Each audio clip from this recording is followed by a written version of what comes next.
శిఖరాలకు సవాళ్లు, విద్యార్థుల విజయాలు.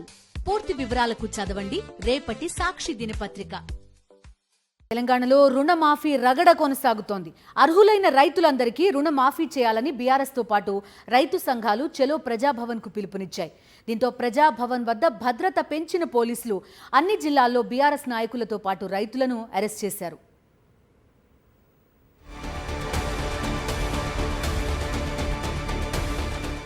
పార్లమెంటు ఎన్నికల ముందు వరకు తెలంగాణలో రుణమాఫీ వార్ పీక్ స్టేజ్ కు వెళ్లింది.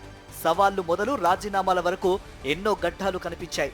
అయితే ఆగస్టు 15లోగా రుణమాఫీ చేసిన కాంగ్రెస్ ప్రభుత్వం ఇచ్చిన మాట నిలబెట్టుకున్నామని ప్రకటించింది.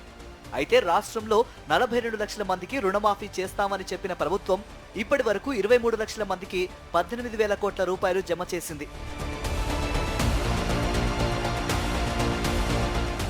ఈ క్రమంలోనే షరతులు లేకుండా అర్హులైన రైతులందరికీ రుణమాఫీ చేయాలని డిమాండ్ చేస్తూ బీఆర్ఎస్ తో పాటు రైతు సంఘాలు చలో ప్రజాభవన్ కు పిలుపునిచ్చాయి. ఈ నేపథ్యంలో ప్రజాభవన్ వద్ద భద్రత పెంచిన పోలీసులు ముందు జాగ్రత్త చర్యల్లో భాగంగా బారికేడ్లు ఏర్పాటు చేశారు.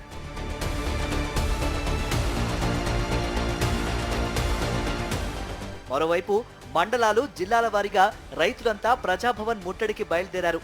దీంతో అన్ని జిల్లాల్లో రైతులు, రైతు సంఘాల నేతలను పోలీసులు అరెస్టు చేసి స్టేషన్లకు తరలించారు.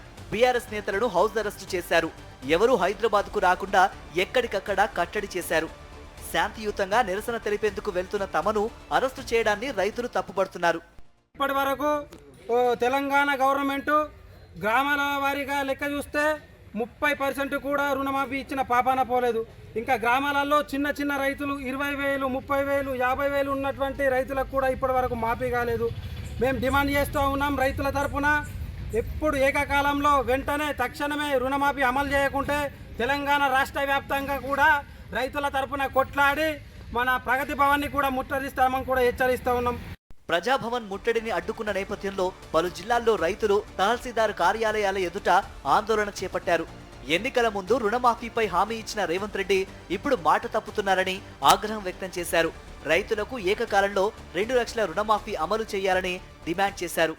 కాంగ్రెస్ గవర్నమెంట్ చేస్తున్నటువంటి ప్రజా వ్యతిరేక పాలన గురించి రైతులం ఏకకాలంలో ఎటువంటి ఆంక్షలు లేకుండా 2 లక్షల రుణమాఫీ చేయాలని ఈ రైతు ఐక్య కార్యాచరణ కమిటీ డిమాండ్ చేస్తూ ఉంది. ప్రతి కుటుంబానికి 2 లక్షల చొప్పున ఇస్తానని చెప్పిన నీ బుద్ధి, నీ సన్నాసి యోగం ఏమైందని పత్రికా ముఖంగా అడుగుతా ఉన్నాం. చలో ప్రజాభవన్ కు వస్తున్న రైతులను అరెస్టు చేయడంపై ఆగ్రహం వ్యక్తం చేశారు BRS working president KTR. CM Revanth రెడ్డికి రైతులంటే ఇంత భయం ఎందుకని, అన్నదాతలపై ఇంతటి నిర్బంధం ఎందుకని ట్వీట్ చేశారు. అక్రమంగా నిర్బంధించిన రైతులందరినీ వెంటనే బేషరతుగా విడుదల చేయాలని డిమాండ్ చేశారు కేటీఆర్.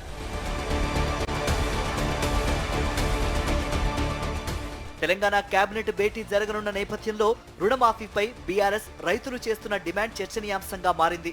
తమను అడ్డుకున్నంత మాత్రాన ఆందోళన విరమించబోమని, రుణమాఫీ జరిగే వరకు నిరసనలు చేపడతామని హెచ్చరిస్తున్నారు అన్నదాతలు.